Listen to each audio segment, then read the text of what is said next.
Hello everyone, কেমন আছেন সবাই?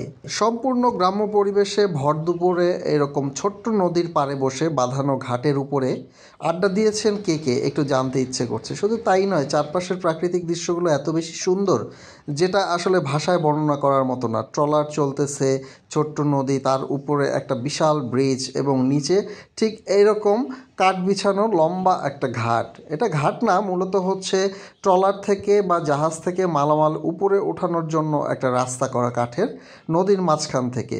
নদীর এই সৌন্দর্য দেখে আমি আসলে বিমোহিত হয়ে গেছিলাম এবং এখানে কিছুক্ষণ থমকে দাঁড়িয়েছিলাম। ছোটোবেলার অনেক স্মৃতি মনে পড়ে যাচ্ছিল, যে ছোটোবেলা কি করতাম, নদীর পাড়ে গিয়ে কি করতাম, কীরকম মজা করতাম। গাইস, আমি আসছিলাম মূলত এই ব্রিজটা নিয়ে একটা ব্লগ করার জন্য, যে ব্রিজের সৌন্দর্যটা দেখানোর জন্য।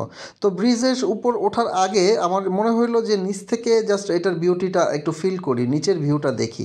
এই জন্যই নিচে আসা হয়েছিল এবং নিচে এসে আমি রীতিমতো খুব বিমোহিত হয়ে গেছিলাম। তো যাই হোক, এই হচ্ছে মেইনলি ব্রিজটা, আমাদের দক্ষিণাঞ্চলে অনেক বড় একটা ব্রিজ এবং একসময় অনেক নাম করা একটা ব্রিজ, সেটা হচ্ছে গাবখান ব্রিজ।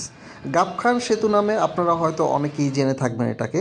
তো ব্রিজের উপর দিয়ে যখন আমি যাচ্ছিলাম সামনের দিকে, তো ব্রিজের উপর দিয়ে নিচের ভিউগুলো ঠিক এইরকম ছিল, আর দুই পাশে সবুজে ঘেরা এমন একটা সৌন্দর্য ছিল, মনে হচ্ছিল যে দুই পাশের সবুজের মাঝখান থেকে ব্রিজটা মনে হয় নদীর বুক চিরে এপার থেকে ওপার চলে যাচ্ছে। অনেক হ্যাভি ওয়েটের ব্রিজ এইটা, আর ব্রিজটার দৈর্ঘ্য হচ্ছে প্রায় 1.4 কিলোমিটার অথবা 1.6 কিলোমিটার এরকম হবে। তো আমার একটা প্ল্যান ছিল গাইজ, এখান থেকে এই যে জুম করে আপনাদেরকে দেখাচ্ছি, আমি নিচে যেখানে দাঁড়িয়েছিলাম সুন্দর যে ঘাটটা, সেই ঘাটটা কিন্তু এখান থেকে দেখা যাচ্ছে। খুবই মনোরম পরিবেশ, এখানে বসে আপনি গান শোনেন আর যাই করেন, আপনি কিন্তু চরম মজা পাবেন, এরকম একটা প্লেস। তো গাইজ, এই যে জায়গাটা দেখাচ্ছি, এখানে দাঁড়িয়ে আমি চেষ্টা করতেছিলাম যে 2-4টা সেলফি টেলফি নিব, এই জন্যই মূলত এখানে দাঁড়ানো। কিন্তু এখানে দাঁড়ানোর পরে আমার যেটা মনে হলো যে এখানে একটু সাবধানতার সহিত দাঁড়ানো উচিত।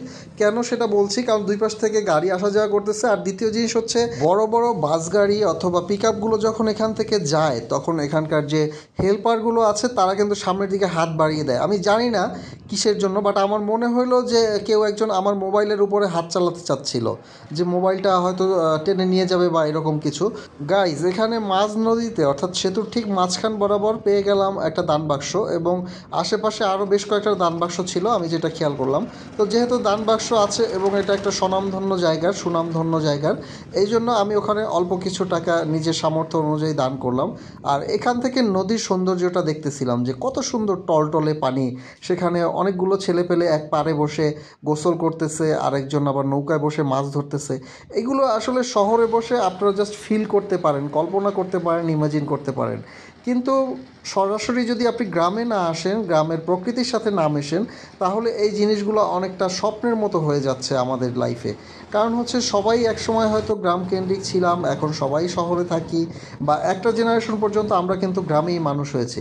তো আমার যেটা মনে হয় যে এই প্রাকৃতিক সৌন্দর্য দেখার পর বা ফিল করার পর, যে আসলেই আমাদের সবার গ্রামের সাথে একটা কানেকশন থাকা উচিত।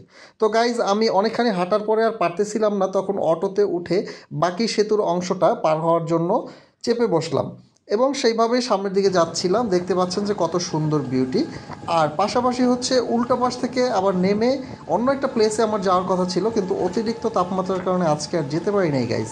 এই জন্য আবার এই পাশে হচ্ছে উল্টা পাশে ব্রিজের যে ভিউটা, সেটা আপনাদেরকে দেখাচ্ছি। এটাও আমি জাস্ট অটোতে পার হচ্ছিলাম, আর অটোর ভ্রমণটা হচ্ছে জাস্ট অসাম গাইজ।